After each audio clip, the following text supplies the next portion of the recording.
was a magical Saturday night at Autzen Stadium. Absolutely. So they targeted, what's Burke's first name? The Ohio State corner. Denzel Burke. So he is, from what I understand, a top draft pick. He's supposed to be one of the better corners in the country, one of their better secondary guys. Him and Downs is a safety, and he was torched. So they targeted Burke 8 times. Yep. And on those 8 targets, he gave up 8 catches for 179 yards and 2 touchdowns. Yep.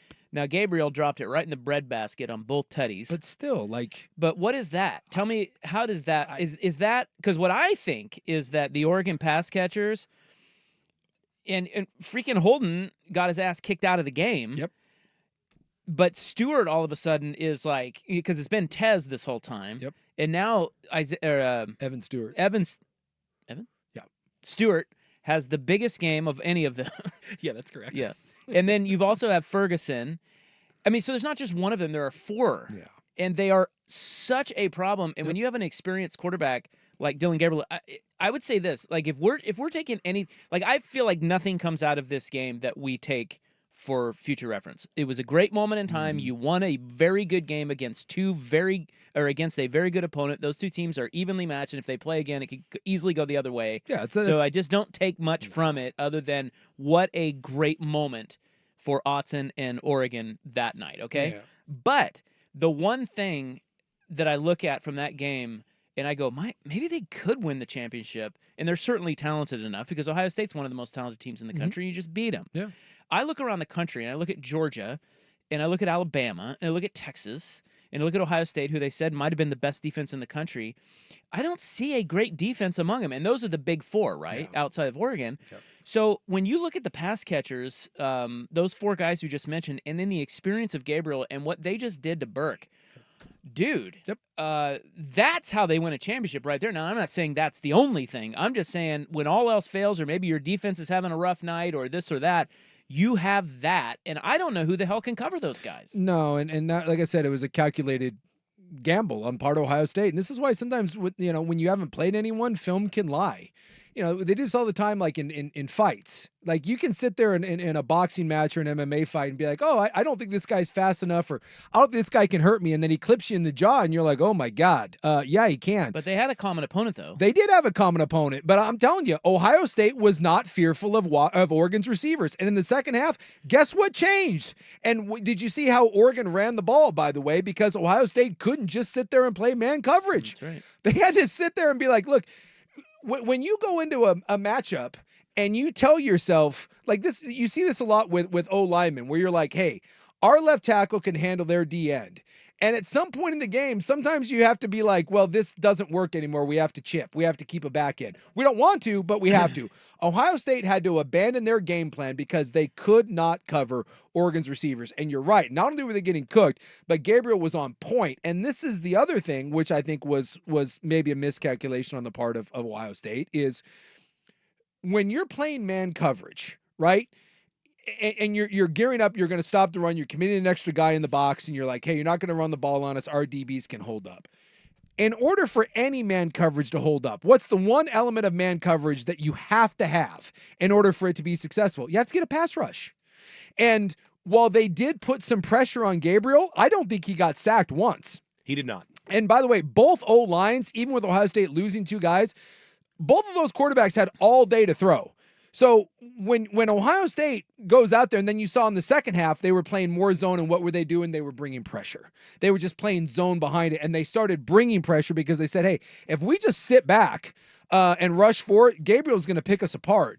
So when I'll blame Ohio State's DBs, but you have to get a pass rush. You have to be able to get a pass rush because I don't care how good you are. You aren't going to stick with really good receivers, and Oregon has really good receivers, for 5, 6, 7 seconds. In fact, I believe on both of the big touchdowns that Bird gave up, I believe both of those were double moves. In order to have a double move, you got to have time to throw. So mad props to the Oregon O-line, which through the first 3 or 4 games of the year, that was the one we looked at and said, hey, if this doesn't get better, there's no national championship. And I don't know if the Ohio State defensive line is the best defensive line in the country, but there's some good players in there, and the Oregon O-line handled it just fine. So who has the best defensive? Like, see, now you're making me think like, okay, well, maybe the worst matchup for Oregon as we get down into, if we're talking, we're getting way ahead of ourselves and talking playoff. Yeah. Like the worst matchup would be the one that has just the most disruptive defensive line. Sure. For Oregon. And people thought people thought Ohio State was going to be one of those. Michigan was the other one.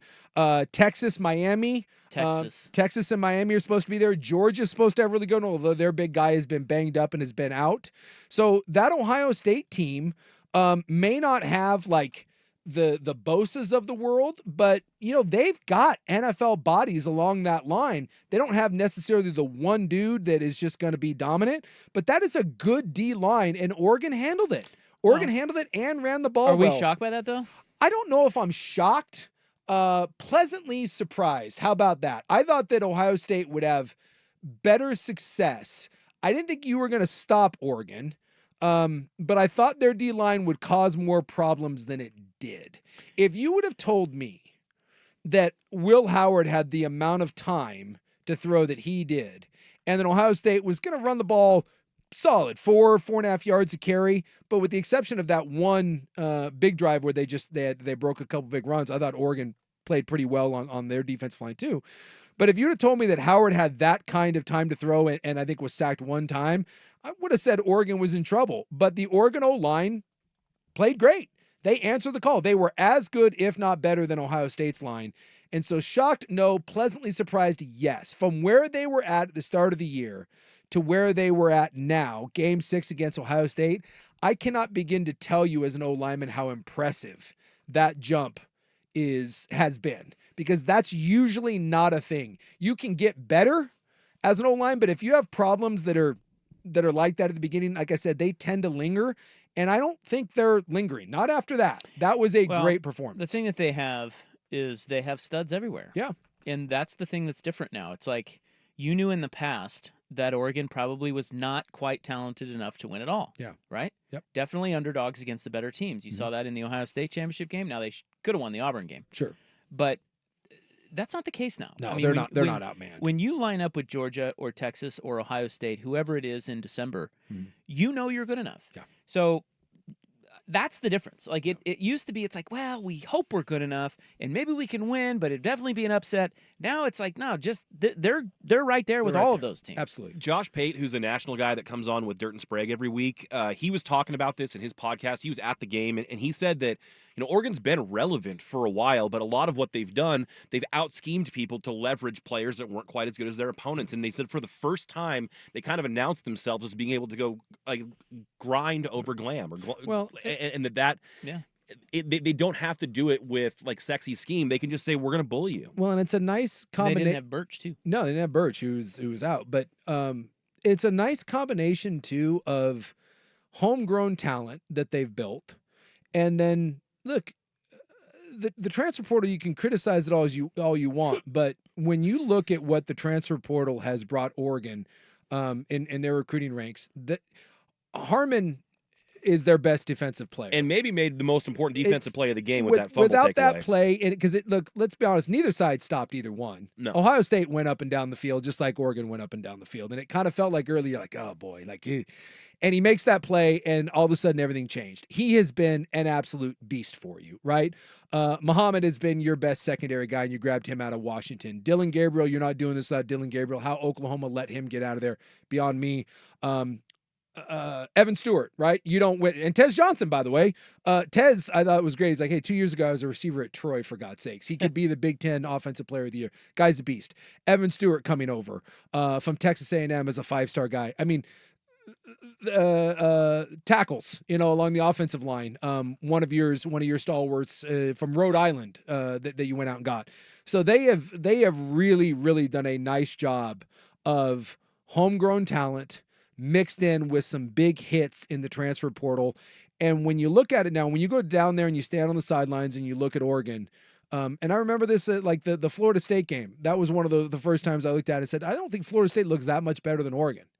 because it used to be like when LSU and the Ohio States, it looked different. When you see Oregon lined up with Ohio State, there is not mismatches.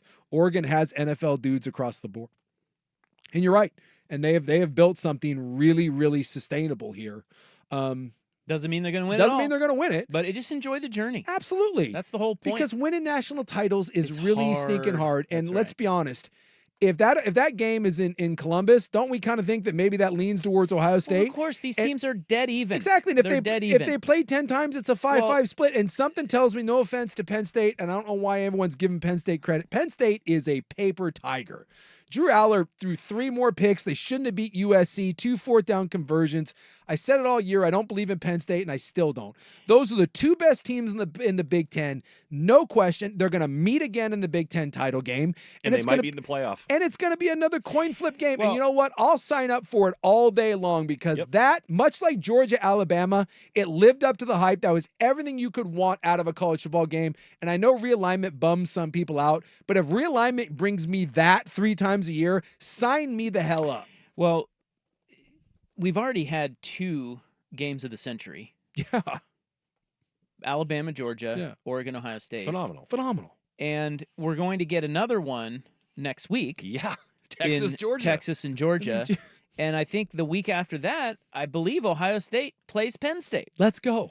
So bring it. It's realignment's fine. Yes, I'm it's okay. working. It's great. We and I have numbers later. We'll have to get into them later, but I have numbers on how many times we had those kind of matchups in the playoff era, and it's not many. And we're about to get 4 in 4 weeks. And we can get rematches again in the Big Ten title game. My point is, with Oregon fan here, is just enjoy every minute of it. Yes. And the journey is the fun part, not the end result, because the cautionary tale is Ohio State. Sure. Ryan Day is a damn good coach. He's won a lot of games there. He's played for the big one. He has not. Nope. He has not gotten it. Nope. It is not that easy. And he's had CJ freaking Stroud. Yeah. So it's just you don't know how it's going to end. But my God, it's really interesting to think that after that game, the journey has only just begun. Yeah. Right? Yep. Like, because Lanning, he lost to Washington 3 times. Lost that Civil War, and it's like, okay, they're building, and everybody likes Lanning. He's a damn good coach, good young coach, and it's he's building something. But we didn't really have the validation of that yet until Saturday night. You do now, and now you do, and that's even if they had lost, I think that's it's still valid. It's like, dude, they're right there. Yeah, had Ohio State not botched that, kicked the field goal. By the way, can we? Poor Will Howard. On the scramble play, if you go back and watch that, I've watched that last series so many times. He has 2 wide open receivers. If he just plants I don't know what he's looking at. He's got Smith on a crossing route at about the 28, wide open. Rip the ball, timeout, and then the flat. That's the one where he double pumped. Throw the ball, and you've got an 8-yard gain, and you're kicking a field goal, and yet he double pumped. If he does that and they kick a field goal, that doesn't mean that Dan Lanning or Oregon is any less.